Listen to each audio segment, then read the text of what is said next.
네, 오늘은 신앙인으로서의 부모라는 제목을 좀 마음 깊이 새기시고 나가셨으면 좋겠습니다. 신앙인으로서의 부모.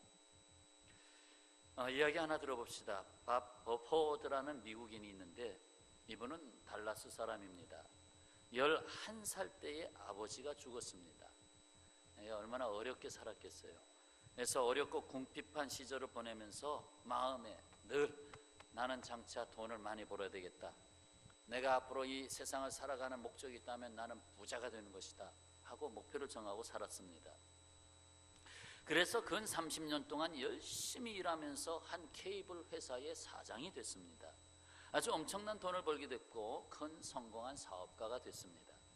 그에게 로스라고 하는 아들 하나가 있었습니다. 딸도 없이 오직 아들 하나, 로스가 있었는데 이 아들은 아버지의 아주 자랑거리였습니다. 얼마나 똑똑한지, 정말 너무나 똑똑해가지고 얘 큰 아이가 되겠다, 아주 자랑감이 됐습니다. 그리고 이 아들에게 이제 내가 이렇게 성공한 이 사업을 아들이 잘 맡아서 다음 이끌어갈 아들로 내가 훈련시켜야 되겠다. 그래서 쭉쭉쭉 훈련받아서 대학에 들어갔습니다. 1987년에 대학을 졸업하고, 지금 로스 얘기입니다. 대학을 졸업하고 취업을 했는데 얼마나 인재였는지 연봉 15만 불에 입사를 했습니다.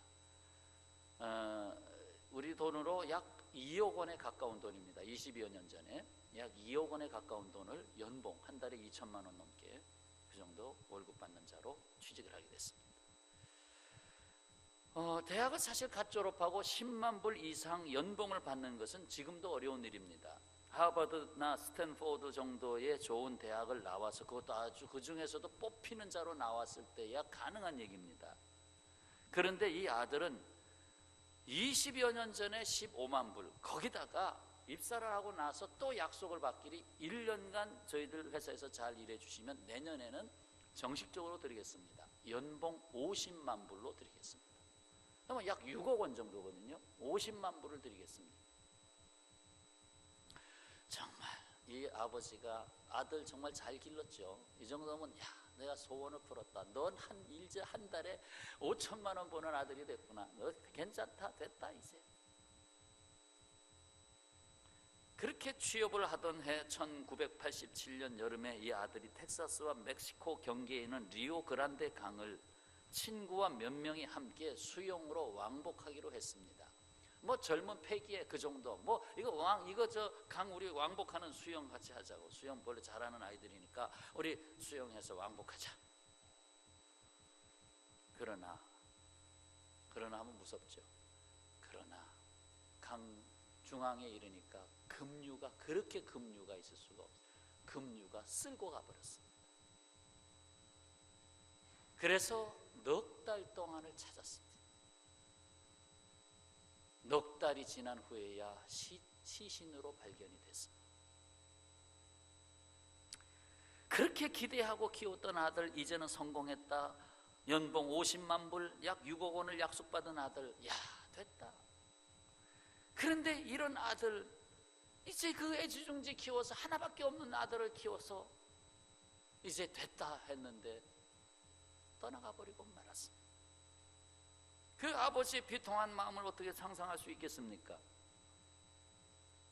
아버지가 그 넉 달 동안 아이를 찾기까지 이제 정말 시신이라도 찾았으면 하는 그 넉 달 동안 할 수 있었던 일은 오직 한 가지, 이 기도밖에 없었어요. 하나님, 이 상황을 받아들일 수 있는 용기를 주옵소서, 힘을 주옵소서, 이 상황을 받아들이게 하옵소서, 받아들일 수 있는 힘을 주옵소서. 자꾸 이 생각만 하고 저 생각만 하고 내가 주저앉지 않고 받아들일 수 있게 해주옵소서. 그런데 아들의 시신을 찾기 전에 아버지가 아들의 책상에서 죽기 1년 전에 아들이 써놓은 글을 하나 발견하게 됩니다. 그 글은 놀랍게 이렇게 시작이 됩니다. 만일 누군가가 이 글을 읽고 있다면 저는 이미 죽었을 것입니다. 내가 죽은 것을 어떻게 아느냐고요? 내가 죽지 않았다면 분명 이 글을 고쳐 썼을 테니까요. 그런데 내가 비록 죽었다 할지라도 기억되어야 할 것이 있습니다. 그것은 내가 지금껏 살아오면서 참으로 좋은 시간을 보냈다는 것입니다. 그리고 그보다 더 중요한 것은 내가 지금 더 좋은 곳에 있게 되었다는 사실입니다. 그리고 이 글의 마지막은 더욱 놀랍습니다. 끝으로 나는 아버지를 사랑하며 아버지께 감사드립니다. 아버지는 저에게 정말 좋은 삶을 살도록 해주셨습니다. 마음이 흔들리거나 약해져서는 절대로 안 되십니다. 하늘문에서 아버지를 기다리고 있을 것입니다. 제가 떠나기 전에 이 글을 쓰게 해주신 하나님께 감사드립니다. 어떻게 23살짜리가 마치 자신의 죽음을 예견이나 하는 것처럼 슬퍼할 아버지를 위로하는 글을 남겨놓고 세상을 떠났을까요? 참으로 희한한 일입니다. 그러나 사실입니다. 아버지 버포드 씨는 이 글을 읽으면서 자신이 서 있는 자리가 어디인지 다시 한번 보게 됐습니다. 그저 돈을 벌어서 성공하자. 아들도 이제 가장 돈을 많이 버는 아들이 이제 됐다. 이 정도면 됐다. 23살짜리가 50만 불의 약속을 받았으니 됐다. 그런데 이렇게 아들을 떠내보내고 나니 아니었습니다. 내 자신이 누구인가? 나는 이곳에 나를 붙잡아 메어둘 수 없는 순례자라는 것을 알았습니다. 나는 시간과 운명의 주인이 아니라 청지기일 뿐인 것을 새삼 깨달게 되었습니다. 그러면서 그는 남은 인생을 새롭게 시작합니다. 인생의 전반전을 아주 잘못 보낸 사람은 아니지만 이 사건을 통해서 인생의 후반전을 새롭게 살아야 되겠다. 그래서 그는 책을 하나 써내는데 하프타임이라는 책을 써냅니다. 시중에 나와 있어요. 하프타임 국제 제자 훈련원에서 나와 있습니다. 하프타임이라는 책을 펴내고 영성운동을 펼치게 됩니다. 성공에 도취되어 살아오는 인생에서 깨어 일어나 인생의 의미를 찾도록 돕고 있는 것입니다. 인생의 성공보다 인생의 의미가 더 중요한 것을 알게 해주는 것입니다. 사실상 아들의 죽음 안타깝죠. 안타까우나 그 아들의 죽음으로 인하여 그 죽음이 헛되지 아니하고 더 수많은 사람들의 하프타임의 인생에서 다시 깨어 일어나는 그러한 의미를 던져줄 것입니다. 젊은 나이에 순교한 세례 요한, 돌에 맞아 순교한 스데반 집사, 제대로 일을 마치지 못하고 첫 순교자가 된 사도 야고보, 그리고 33세의 나이로 이 세상에서 삶을 마감하신 예수 그리스도, 세상적인 관점에서 보면 성공하신 분입니까? 아니면 성공 못한 사람들입니까? 어떤 관점에서 봐야 여러분은 성공이라고 말할 수 있겠습니까? 버포드는 계속해서 그의 책에서 말합니다. 하프타임은 하나님께서 인생 속에 어떤 목적지를 주셨는지를 한번 곰곰이 생각해 보는 시간이다. 자신의 내면의 음성에 주의를 기울여라. 그것이야말로 애초에 설계된 본연의 모습으로 돌아가려는 영혼의 갈망이기 때문이다. 인간이란 무엇인가? 그 본연의 삶으로 돌아가고자 하는 갈망이다 했습니다. 인생의 절반을 살아보니 이제 여기쯤에서 생각해 봐야 되지 않겠느냐. 이쯤에서 내가 내 인생이 지금 어느 쪽으로 가야 할 것인지 생각해 봐야 할 것이 아니겠느냐 하는 것이죠. 사랑하는 여러분, 하프타임은 40대 정도일까요? 아니면 50대 초반인가요? 200세 사시겠다 하시는 분은 100세가 하프타임이겠고, 자녀들이 10살, 12살 한참 성장하고 있을 때이군요. 부모는 자녀들이 나아가는 밤길에 서 있는 가로등과 같다고 생각합니다. 이 세상은 밤길과 같다. 내가 앞으로 나아가서 살아가야 이 세상은 낮이 아니라 밤과 같은 세상이다. 거기서 부모의 역할이 뭐냐? 가로등이 되어줘야 되지 않겠냐. 요즘들 어른이 된 것이 부끄럽다고들 말합니다. 참으로 자식 같은 아이들을 침몰하는 배에 놔두고 선장과 선원들이 그것도 옷까지 일반복으로 갈아입고 제일 먼저 탈출하는 비열한 인간의 모습을 보면 악마의 노예가 되어버린 인간을 폭로하고 있는 것이 아닌가. 악마의 노예로 살아가는 인간, 어른이 된다고 하는 것은, 부모가 된다고 하는 것은 다음 세대를 위해서 먼저 죽을 각오가 되어 있다는 말과 다를 수 없습니다. 먼저 죽기 싫으면 먼저 태어나지 말았어야 합니다. 먼저 난 자, 앞서가는 자가 먼저 죽는 것은 당연한 것입니다. 그것을 거부하는 인간은 어른이 아닙니다. 죄악은 참된 가치를 전복시킵니다. 마귀는 변장술이 아주 뛰어난 존재잖아요. 그래서 이번에도 복음, 구원, 또 모세를 거꾸로 써가지고 세모 등의 말로 현혹하여 천사의 탈을 쓰고 사탄의 왕국을 만들고 있지 않습니까? 왜 땅을 그렇게 사들입니까? 사탄의 왕국을 만들려고 하는 거 아닙니까? 이 세상은 어떻습니까? 국가가 건져낼 수 없습니다. 왜 국가가 이 모양이라고 하지만 국가가 건져낼 수 없습니다. 국가는 세속의 가치에 젖은 어른이 만든 제도입니다. 세속에 젖은 어른이 만든 제도라 이 말입니다. 어른이 바뀌지 않으면 국가가 바뀔 수 없습니다. 그렇다면 어른다운 어른은 어디에서 만들어질 수 있는 것입니까? 그 중에 인생에 가장 큰 영향력을 끼치고 있는 곳이 바로 부모가 있고 자녀가 있는 가정입니다. 가정. 오늘 말씀은 사도 바울이 믿음의 아들로 불렀던 디모데에게 전한 목회 서신입니다. 바울에게 있어서 디모데는 아들과 같았습니다. 고린도전서 4장 17절에서 디모데를 에베소로 보내면서 내가 주 안에서 내 사랑하고 신실한 아들 디모데를 너희에게 보내었노니, 디모데후서 1장 2절에 오늘 말씀 앞에 사랑하는 아들 디모데에게 편지하노니, 사랑하는 아들 디모데. 자, 사도 바울이 2차 전도 여행 중에 더베와 루스드라에 다시 들렀습니다. 1차 전도 여행 중에 복음을 뿌렸는데 어떻게 성장하고 있는지 가보고 싶어서 2차 전도 여행 때 같은 지역을 갔습니다. 바울은 거기서 유대인 어머니와 헬라인 아버지 사이에서 태어난 디모데를 발탁하게 됩니다. 디모데를 선교 동역자로 같이 데리고 다녀야 되겠다. 이때로부터 바울은 어머니를 따라 유대인이 된 디모데를 믿음의 아들로 삼고 선교 여행을 계속했습니다. 그리고 훗날에 바울은 디모데를 에베소로 보냅니다. 에베소에 가서 교회를 돌봐라. 결국 에베소 교회의 목회자가 된 거지요.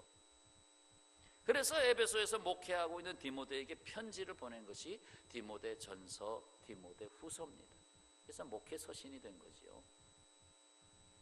여기서 바울은 디모데에게 찾아볼 수 있는 그 신실한 믿음이, 디모데에게 보인 그 믿음이 어디서 왔는가, 누구에게 영향을 받았는가를 분명하게 우리에게 가르쳐주고 있습니다. 오늘 본문이지요. 1장 5절 다 같이 읽겠습니다. 5절 말씀. 이는 내 속에 거짓이 없는 믿음이 있음을 생각함이라. 이 믿음은 먼저 내 외조모 로이스와 내 어머니 유니게 속에 있더니 내 속에도 있는 줄을 확신하노라. 아멘. 자, 한 절 더 보충해 봅시다. 한 장 넘기서 디모데후서 3장 15절. 3장 15절 다 같이요. 또 어려서부터 성경을 알았나니 성경은 능히 너로 하여금 그리스도 예수 안에 있는 믿음으로 말미암아 구원에 이르는 지혜가 있게 하느니라. 아멘. 자, 디모데의 배경이 나왔죠. 그렇습니다. 디모데는 어려서부터 어머니 유니게와 외할머니 로이스로부터 영향을 받고 살았고, 거기서 성경 말씀이 항상 놓여 있었다는 걸 알 수가 있습니다. 거기에는 이 세상을 변화시킬 수 있는 거짓이 없는 믿음이 발견됩니다. 사랑하는 여러분, 자녀들에게 남겨줄 것이 무엇입니까? 그 중에 제일은 신앙의 유산입니다. 동의하실 수 있겠습니까? 내가 자녀에게 남겨줄 수 있는 첫째 되는 유산은 신앙의 유산이다. 그건 믿음의 유산이다. 내가 살다가 간 흔적, 내가 남기고 간 유산 중에 진실로 거짓 없는 믿음이 있어야 된다는 것입니다.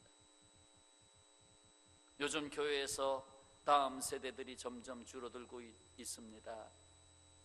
물론 출산율의 저하, 2명 낳는 걸 1명 낳는 걸로 그리고 요즘은 아예 20, 30%의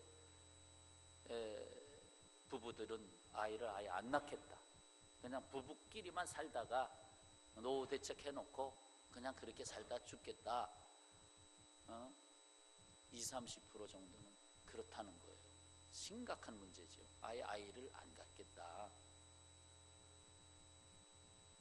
그래서 출산율의 저하에도 다음 세대, 교회의 다음 세대가 줄어들고 있는 것이 현실이지만, 그보다 더욱 안타까운 것은 다음 세대가 교회를 즐겨 찾지 않는다는 것입니다. 쉐인 레이너가 10대들이 교회를 회피하는 진짜 이유가 무엇이냐라는 걸 정리를 해줬는데, 물론 미국의 상황과 우리나라가 똑같을 수는 없지만 거반 같습니다. 통상적으로 10대들이 교회를 가지 않는 이유를 너무 바빠서, 너무 아이들의 세계에 바쁜 일이 많아서, 공부할 일도 있고 뭐 많아서 바빠서 라고 알고 있지만 사실은 그렇지 않다는 것입니다.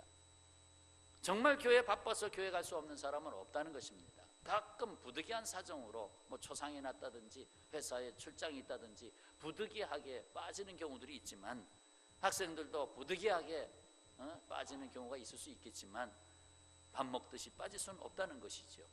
바빠서가 아니라 우선순위의 문제라는 것입니다. 우선순위가 뭐냐? 그게 이미 정해놨기 때문에 우선순위를 따라 사는 것뿐입니다. 자, 그래서 그 이유를 몇 가지 중에 하나는, 10대들은 하나님께서도 교회에 나타나지 않기 때문에 그들도 교회에 오지 않는다는 것입니다. 교회에 가봤자 하나님을 만나지 못하고 있다는 것입니다. 교회에서 하나님을 만날 수 없기 때문에 교회를 떠나고 있다는 것입니다.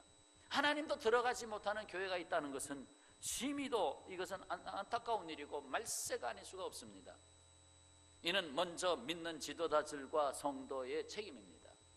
이는 먼저 우리들 책임이라는 거예요. 우리들 책임. 그 문제 좀 띄워보세요. 이는 먼저 믿는 지도자들과 성도의 책임이라는 거예요. 자, 두 번째는 10대들은 그들의 부모가 교회를 우선시하지 않기에 그들도 교회를 우선순위에 두지 않습니다. 부모들이 교회를 세상의 다른 일들보다 중요시하지 않는데 자녀들이라고 교회를 중요하게 여길 것이라고 기대하지 말라는 것입니다. 믿음보다 현실을 따르는 것이죠. 얘야, 오늘 내가 급한 일이 있어서 오늘 교회 못 가는데 너는 교회 오늘 꼭 갔다 와라 라고 했을 때 그 자녀들의 마음속에는 당연히 그 의식이 심어지는 거죠. 그래, 나도 일이 있으면 교회 빠지고 하겠다. 그래서 지난 주간에는 전부 중간고사 기간이었습니다. 그래서 이렇게 중고등부실을 이렇게 들여다보니 정말로 아이들이 적게 왔습니다. 왜?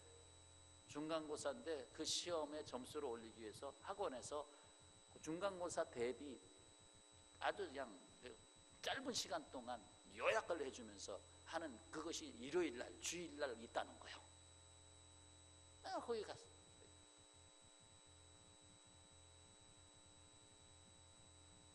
앞으로 살아갈 때도 그렇게 살 거 아닙니까? 문제가 있으면 내가 문제를 해결하려고 뛰어들지 하나님과 접촉된 삶이 되지 않으니까 내가 한다고 생각하는 거 아닙니까? 이는 부모가 신앙생활을 경히 여긴 문제입니다. 부모가 신앙생활을 경히 여긴 문제다. 또 10대들은 자기들끼리 연결할 수 있는 방법들이 많기 때문에 굳이 교회에 와서 함께 할 필요가 없다는 것입니다. 뭐 인터넷이나 핸드폰으로 얼마든지 서로의 안부를 묻고 책상에 앉아서 얼마든지 대화를 하고 굳이 교회 가서 그 정한 시간에 매여 있을 필요가 없다는 것입니다. 그리고 더 친근함을 느낄 수 있는 친구들끼리의 다른 공동체를 얼마든지 만들 수 있는데 굳이 교회 가서 꼭 할 필요가 있겠느냐? 물론 전제된 사람은 교회 가서 하나님을 만나지 못하기 때문에 이미 앞서서 말씀드린 거예요. 연결해야 됩니다. 그러면서 결국 더 재밌고 더 흥미로운 일이 바깥에 있다는 것입니다. 그래서 교회보다 더 재미있는 데가 많으니 교회에 오지 않는다는 것입니다. 또 이런 이유가 있습니다. 교회 다니지 않는다고 특별히 교회 다니는 이들과 다를 게 없다는 것입니다. 교회 다니는 사람이나 안 다니는 사람이나 다를 게 없다는 것입니다. 그런데 왜 교회를 다니냐 이겁니다. 부모를 봐도 다를 게 없다는 것입니다. 또 친구들을 봐도 학교에 얘는 교회 다니는데 보니까 뭐 다른 게 없다는 것입니다. 물론 다 그런 건 아니지만 상당히 많은 것을 그게 느끼고 있다는 거 아닙니까? 교회 다니는 사람들이라고 완전할 수는 없지만 그들은 교회 다니면 삶이 변하고 세상과 다른 무엇이 그들에게 있을 것이라고 기대를 했는데 사실은 그렇지 않았다는 것입니다. 이는 변화되지 못하는 교인의 삶의 문제입니다. 변화되지 못하는 교인의 삶의 문제, 이것이 다음 세대까지 크게 영향을 끼치고 있습니다. 요즘은 아이들이 어른을 어른으로 봅니까? 아니잖아요. 왜? 어른다운 의식, 어른다운 삶의 태도, 어른다운 여유, 이런 것들이 하나도 없다 이 말입니다. 그러니까 배울 게 없다는 것입니다. 그러니까 어른을 경외하지 않아요. 똑같다는 거예요. 당신은 당신이고 나는 나라는 거예요.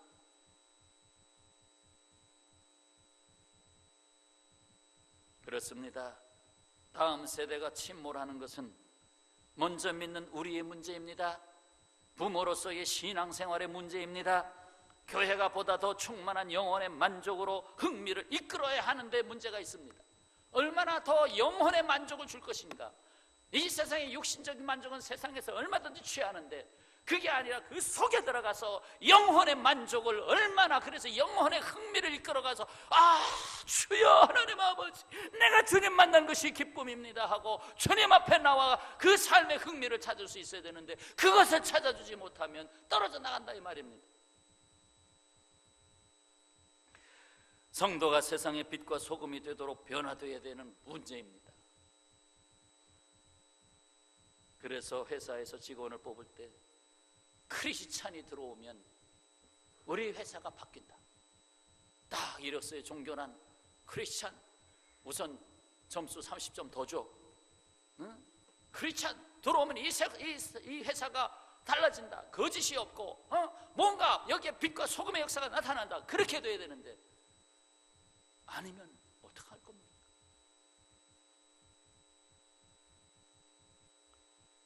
그렇습니다. 다음 세대, 곧 자녀들이 주 안에서 깨어 일어나게 하는 것이 부모의 첫째 역할입니다. 주 안에서 깨어 일어나도록 하는 것이 부모의 역할이다. 미국의 텍사스 출신으로 브라질 선교사가 고향에 돌아와서는 주의회가 주최하는 큰 연회에서 연설을 하게 됐습니다. 그는 브라질 여성들을 가르칠 젊은 여선교사가 필요하다고 역설을 했습니다.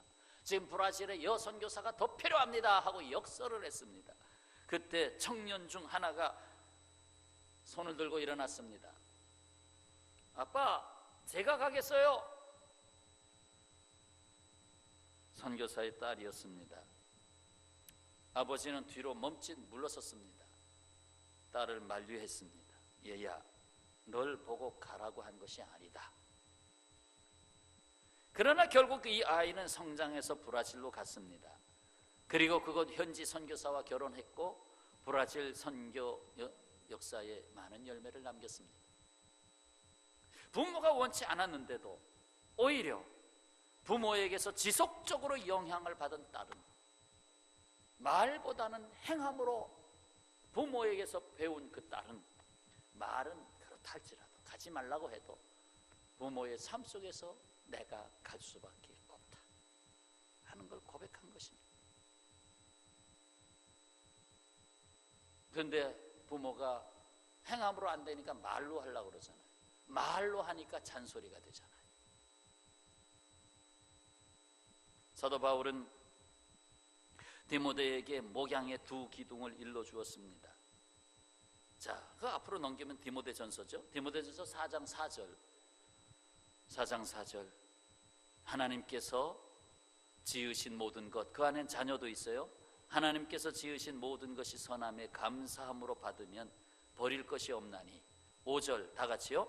하나님의 말씀과 기도로 거룩하여짐이라. 아멘. 이것이 사도 바울의 목회의 두 기둥입니다. 말씀과 기도. 이것을 디모데에게도 얘야, 말씀과 기도, 이 두 가지로 거룩하여진단다. 거룩이라고 하는 건 구별한다는 뜻이죠. 그러니까 이 세 속에서 구별해진다. 인간의 삶, 보편적인 생각에서 하나님의 뜻이 무엇인지 그쪽으로 나간다. 말씀과 기도로 하나님이 원하시는 삶을 살게 된다는 거죠. 그렇습니다. 가정에서 자녀를 양육하는 부모에게도 이 두 가지는 놓쳐서는 안 되는 핵심 요소입니다. 성경을 붙잡고 사시는 부모님의 모습, 그리고 기도의 자리를 찾아 나가시는 부모의 모습, 자녀들에게 적지 않은 영향을 끼치게 됩니다. 거기에 성령께서 역사하십니다. 돌아보세요. 내가 성경을 붙잡고 있는 모습을 자녀들에게 보여주고 있는가? 내가 어떤 문제를 해결할 때 기도합시다, 기도해 줄게. 아이들 메시지에도 얘야, 오늘 이런 거기 때문에 내가 기도해 줄게 하는 그런 메시지가 나가고 있는가? 그래서 어저께도 제 딸한테 메시지를 보냈더니 한 2시간 후에 고마워요 아빠 하고 답장이 왔어요. 3박 4일 동안 한 1000명 교육하러 나갔기 때문에 오늘 못 왔어요. 그래서 그래, 몸 조심하고 너희들이 기도하면서 하나님이 힘 주시는 것으로 해라. 그래서 메시지를 보냈더니 감사해요 아빠 하고 왔어요. 항상 말씀과 기도가 부모에게서 느껴져야 된다는. 글래스톤은 말하기를, 나는 일생에 95명의 위대한 사람을 보았다. 그 중에 87명은 성경을 읽고 그 뜻대로 산 사람들이다. 대부분이 성경을 붙잡고 산 사람들이다. 위대한 사람들을 내가 봤는데 대부분이 성경을 붙잡고 산 사람들이다. 자녀 양육의 첩경이 어디 있습니까? 매사에 신앙에 접할 수 있도록, 곧 하나님께 접할 수 있도록 양육하는 것입니다. 아이들이 어떤 일이 있어도 하나님께 접목될 수 있도록 하는 게 양육입니다. 시험 볼 때도 얘야, 시험 볼 때 하나님께 지혜를 달라고 기도해라. 전부 다 하나님께 접목해야 되는 거예요. 근데 내가 시험 기간이냐, 오늘 교회 못 가도 좋으니까 그래 학원에 가야 돼, 그래 잘 다녀와, 그게 아니라 어떻게 해서든지 하나님 말씀과 기도에 붙잡혀서 하나님께 접목될 수 있도록 해줘야 된다는 이 말씀입니다. 자녀들이 자라면서 보고 배우는 것 중에 아주 중요한 것이 있습니다. 이는 가정이 어떤 시련에 처했을 때 부모가 어떻게 그 시련을 딛고 일어서는가, 어떤 방법으로 일어나는가 하는 것을 배우는 것입니다. 세상에 온갖 것이 유혹할 때 어떻게 진리의 길을 가는가를 보고 배우는 것입니다. 어떻게 돈을 벌며 어떻게 돈을 쓰는가를 보고 배우는 것입니다. 그래서 자녀들에게 있어서 가정은 앞으로 살아갈 세상의 예비 학교입니다. 예비 학교.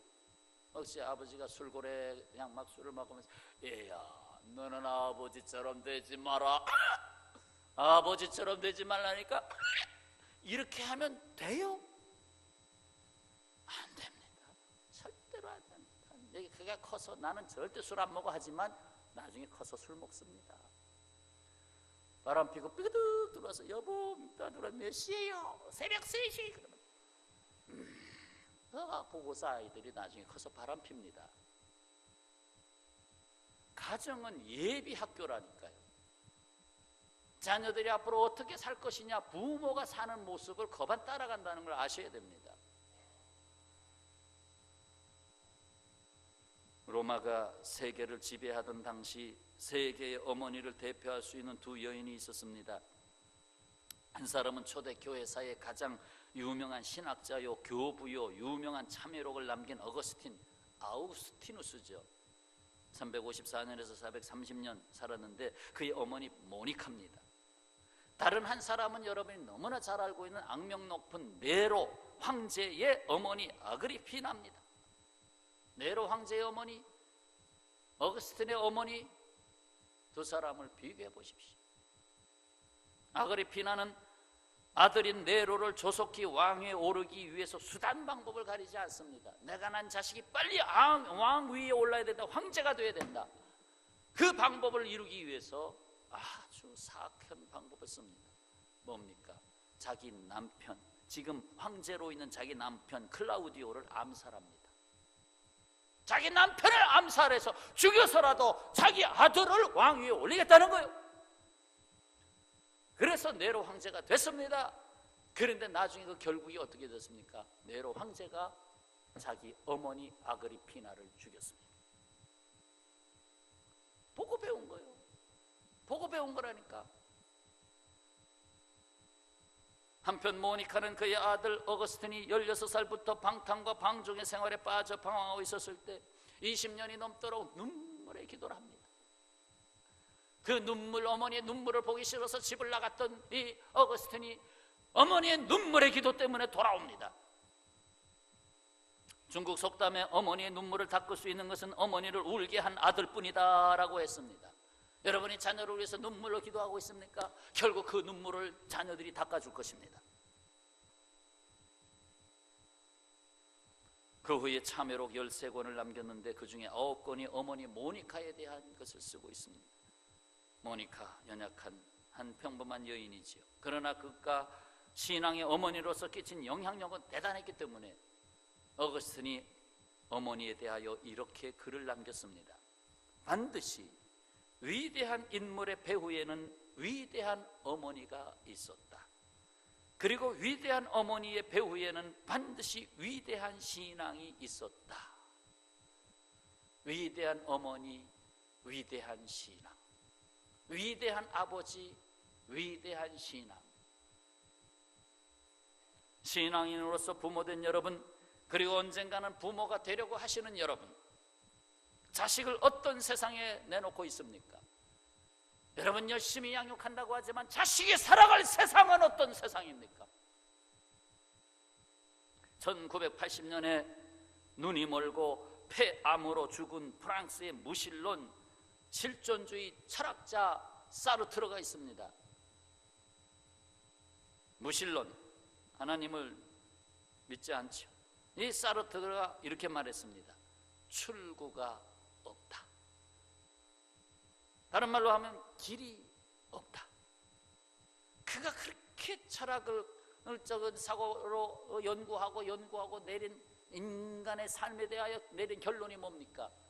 출구가 없다. 영국의 무신론 실존주의 철학자 홉스, 다 우리 학생들 교과서에서 나온 이름들입니다. 사르트르, 홉스. 이 홉스는 만인은 만인에 대하여 일이다. 사람은 다 일이다. 옆에 사람들에게 말했어요. 당신 일입니다 하고 시작. 또 따라서 하시는 분 계시네. 아니 당신은 일이라고 하면 어떻게 성도한테. 근데요, 무신론자, 하나님을 믿지 않는 자의 입에서 사람은 다 일이다. 너나 할 거 없이 다 일이다. 그래서 그가 또 다른 말을 했어요. 타인은 지옥이다. 자기는 거기서 빼놓고 말이죠. 타인은 지옥이다. 이 세상의 모든 내가 만나는 사람은 다 지옥이다. 여러분, 하나님이 없는 세계는 출구가 안 보입니다. 하나님이 없는 세계에는 출구가 안 보입니다. 지옥입니다. 그 출구가 없는 세계에 나가라고 내보내니까 침몰된 배에서 나오질 못하는 거예요. 출구가 없는 세계로 내보냈으니까 나오질 못한다고. 출구, 천국의 열쇠는 오직 주 예수님께 있습니다. 내일의 희망이 어디 있습니까? 가정에서는 신앙인으로서의 부모가 버티고 있어야 됩니다. 이 세상 믿을 수 없습니다. 신앙인으로서의 부모, 신앙, 거기에는 하나님이 계시잖아요. 신앙인으로서의 부모가 버티고 있어야 돼요. 가정을 지키는 건 신앙인으로서의 부모가 지키는 거예요. 그리고 교회, 학교에 하나님의 자녀들이 돌아와야 합니다. 그래야 침몰하는 세상을 구조할 수 있습니다. 그래야 다음 세대에 희망을 줄 수 있습니다. 그래야 오는 세상이 희망이 있습니다. 여러분, 가정은 갖추어져 있는 가정입니까? 가정에는 하나님이 살아계셔야 합니다. 부모의 욕심을 버리고 성경을 붙잡고 하나님의 사랑과 진리로 양육해야 합니다. 인간의 요령을 내려놓고 하나님께 기도하며 성령의 능력 안에 머물러 있어야 합니다. 아버지는 성경을 펴고 읽고 계시고 어머니는 기도해서 아버지 기도하고 계시고, 그러면 그 가정은 되는 가정입니다. 사랑하는 여러분, 어머니가 되지 말고 믿음의 어머니가 되시기 바랍니다. 아버지가 되지 말고 믿음의 아버지가 되시기를 바랍니다. 기도하겠습니다. 아버지